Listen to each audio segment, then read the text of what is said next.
विधानसभेच्या निवडणुकीच्या निमित्ताने आम्ही सगळ्या जणांनी ठणकावून सांगितलं होतं की महाराष्ट्रामध्ये सक्षम असा धर्मांतर विरोधी कायदा म्हणजे लव जिहाद विरोधी कायदा हा आमचा हिंदुत्ववादी विचाराचे सरकार घेऊन येईल असा शब्द आदरणीय मुख्यमंत्री देवेंद्र फडणवीस साहेबांनी तेव्हा दिला होता आणि महाराष्ट्राच्या हिंदू समाजाने विश्वास ठेवून आपल्या हक्काचं हिंदुत्ववादी विचाराचं सरकार महाराष्ट्रामध्ये निवडलं आणि आज मला मनापासून समाधान वाटतंय की आज महाराष्ट्रामध्ये एक सक्षम धर्मांतर विरोधी कायदा हा कॅबिनेटमध्ये पास झालेला आहे।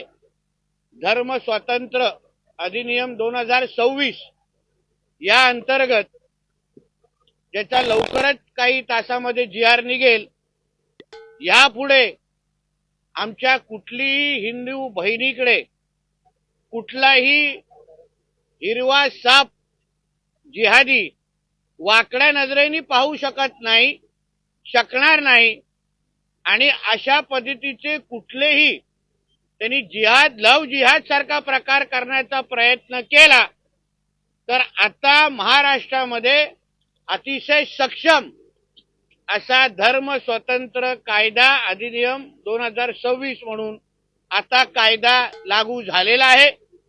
यासाठी मी आमचे आदरणीय हिंदुत्ववादी विचाराचे मुख्यमंत्री देवेंद्र फडणवीस साहेब, दोन्ही उपमुख्यमंत्री आणि पूर्ण कॅबिनेटचा मी मनापासून आभार मानतो। याचबरोबर हा कायदा लागू व्हावा यासाठी असंख्य हिंदुत्ववादी विचाराच्या कार्यकर्त्यांनी, हिंदुत्ववादी विचाराच्या संघटनांनी जे सकल हिंदू समाजाचे मोर्चे काढले, असंख्य हिंदुत्ववादी विचाराच्या कार्यकर्त्यांनी वर्षानुवर्ष संघर्ष केला, अंगावर केसेस घेतले, काही लोकांनी आपला प्राण पण गमावला।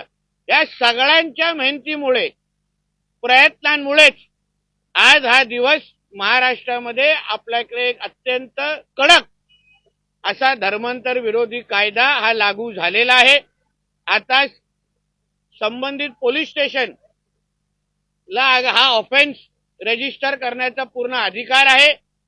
हा नॉन बेलेबल कायदा आहे। ह्याच्या बाबतीमध्ये संबंधित खात्याचे मंत्री, राज्यमंत्री म्हणजे आमचे मुख्यमंत्री साहेब आणि अन्य बाकीचे लोक निश्चित पद्धतीने विस्तृत अशी माहिती आपल्या सगळ्यांना देतीलच, पण एक हिंदुत्ववादी विचाराचा कार्यकर्ता म्हणून मला आज निश्चित पद्धतीने समाधान वाटतो की ज्यासाठी आमच्यासारख्या असंख्य हिंदुत्ववादी विचाराच्या कार्यकर्त्यांनी मोर्चे काढले, आवाज उचलला, आमच्या हिंदू बहिणींना संरक्षण देण्यासाठी दिवस रात्र एक केलं, त्या प्रत्येक हिंदुत्ववादी विचाराच्या कार्यकर्त्याचा आज विजयाचा दिवस आहे। यापुढे आमच्या महाराष्ट्रामध्ये कुठल्याही हिंदू बहिणींकडे कोणीही जिहादी वाकड्या नजरेने बघणार नाही, एवढा विश्वास त्यांनी मी सांगू शकतो।